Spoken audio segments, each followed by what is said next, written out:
perfectly seared duck is crisp on the outside and succulent and tender on the inside. Today I'm going to share with you the technique in seared duck breast, and it might become an alternative for the everyday chicken breast. So how do you start? Well, you need a skillet and you need a duck breast, right? So in front of me here, I have an 8-ounce duck breast. Duck breasts range in size, so from 8 ounces, they can go up to a pound per split breast. That's what this is.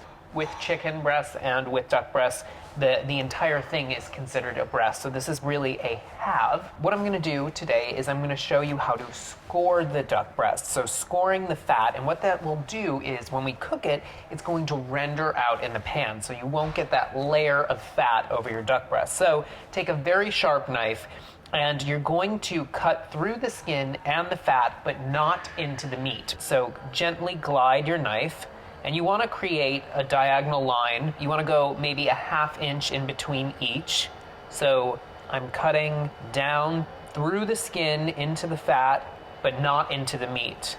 Now, today I'm using duck breasts. These are Long Island duck breasts. Long Island duck breasts are mild in flavor compared to their cousins, which are Muscovy duck breasts, which tend to be a little richer in flavor, a little bit more gamey. So if you're new to duck, and you're a little intimidated by that flavor, try searching out Long Island duck.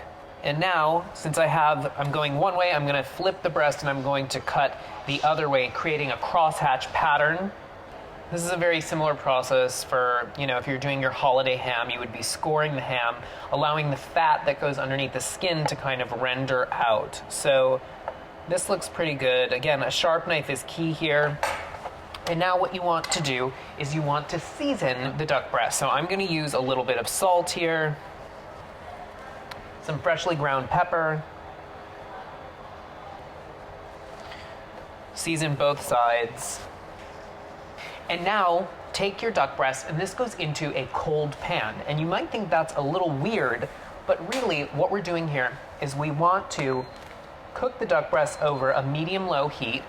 And you want to do this slowly. And what that's going to do is it's going to melt the fat at an even rate, encouraging it to come out of the duck breasts and pool in the pan. So really rendering out the fat, which will yield a wonderful duck breast that's not greasy. So this process here is going to take about 6 to 8 minutes for the pan to come up to temperature and for the majority of that fat to render out. So it's been about 10 minutes here on this medium-low heat. And I'm gonna give the duck breast a flip now. You can see the skin is starting to crisp up nicely. Now I'm going to take off some of this fat. I'm gonna take off probably all of it, leaving maybe a teaspoon left in the pan. And I'm going to cook the duck breast on the other side now for about a minute. So it's been a minute on this side, on this bottom side here now, and I'm gonna take this right to a preheated 350-degree oven, and I'm gonna continue cooking the duck breast until an instant read thermometer, one of these guys, inserted into the thickest part of the duck breast is 125 degrees, and that is medium rare. So right into the oven. All right, so the duck has been in the oven for about 4 minutes. And you want to take this and let it rest like anything else. If you're cooking a steak, if you were cooking chicken, before you carve it, before you slice it, you want to let it rest so that the juices have a chance to kind of redistribute through the duck breast. So I would say this is going to take about 5 to 6 minutes to rest.